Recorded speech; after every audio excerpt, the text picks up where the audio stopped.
talking about this book that you've written. That it's just getting out to the bookshelves now, isn't it? That's right.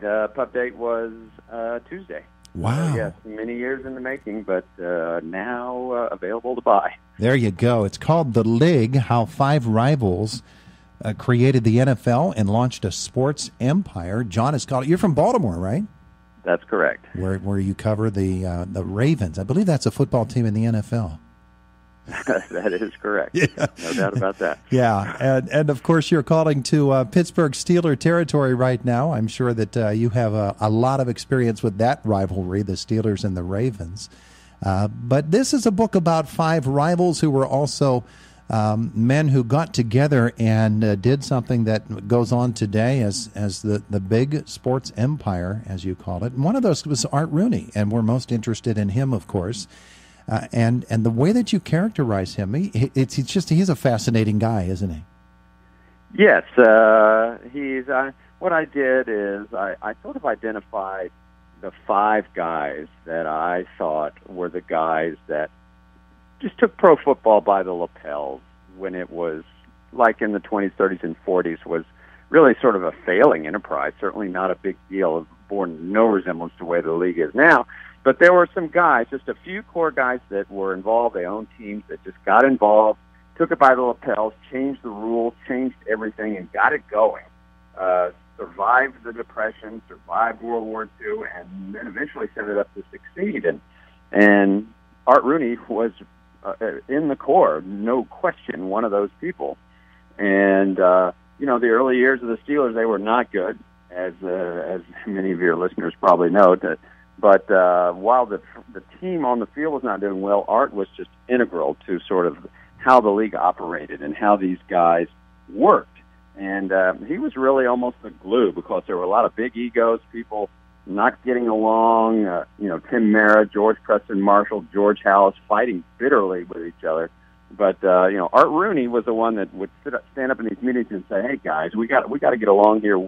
We are in the football business together, and we have to make this thing work." So just an integral figure in the history of the league. It's interesting you characterize it that way, because that's what I was thinking. The glue was sort of how I read it as well. He really did hold that league together in some very trying times. When you're forming a league in the middle of the Depression, and then you face the challenges of the 1940s when you've got World War II going on, you're going to need someone who's going to have an overall picture like Art Rooney did. Well, World War II is an unbelievable example, because he takes the Steelers. The league was barely making it. There were, of course, as faced a lot of sports faced, a lot of the big names were in uniform, and they were having trouble fielding a product. It was diluted for sure. And actually, the Rams were in Cleveland, and they folded they just took a year off. Mm-hmm. And a lot of teams were barely making it. And the league came to Art and said, "Look, we need you to merge for a year with the Philadelphia Eagles." And he did not want to do that, but he said, "I will do it because it's what the league wanted him to do."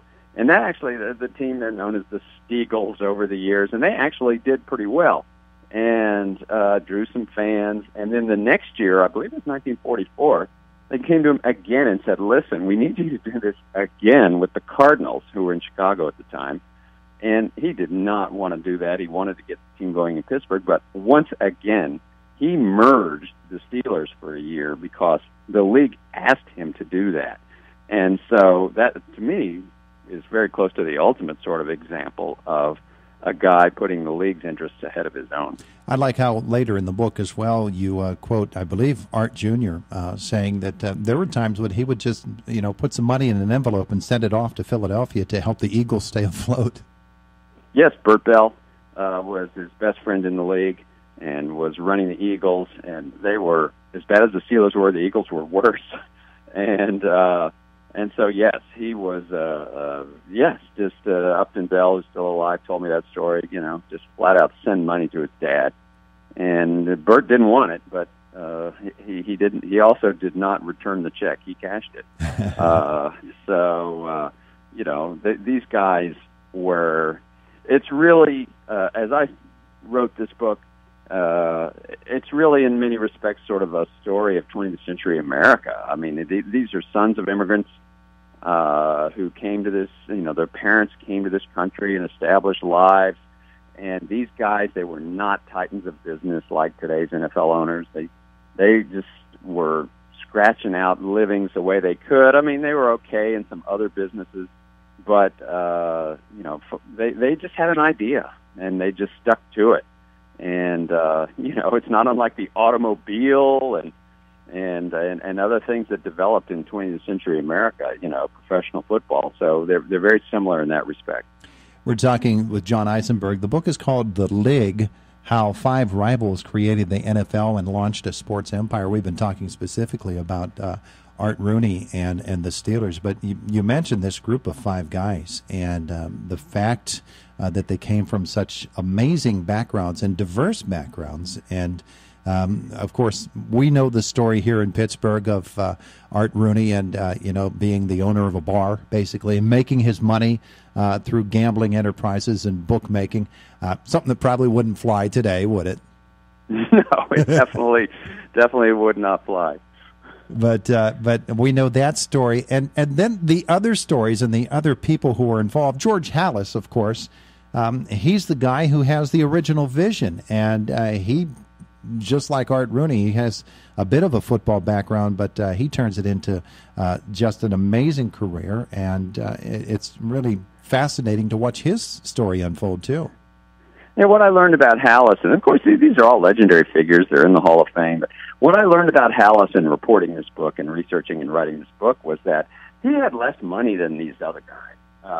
He certainly, Art Rooney didn't come from money, but he made a lot at the gambling window, as you alluded to, and he lived a decent life. Tim Mara was who started the Giants, was an Irish cop's son in New York, and certainly he was a bookmaker, a legal bookmaker at the horse tracks in New York. So, and he actually developed a pretty nice life after a while. George Halas was also a son of immigrant parents, and they just didn't have very much. And he got into football. He didn't have very much. He was always walking a very fine line with the Bears. And, years later, Mike Ditka said of him, he threw nickels around like manhole covers, right? I mean, he was, which is an all-time line. And the thing about that line is, though, Halas, he didn't deny it. He says, "You're darn right I did, because I learned the value of $1 as a boy." And so there was a year in the Depression when George Halas, he didn't have money to pay his players. Mm-hmm. He paid Bronco Nagurski and Red Grange with IOUs.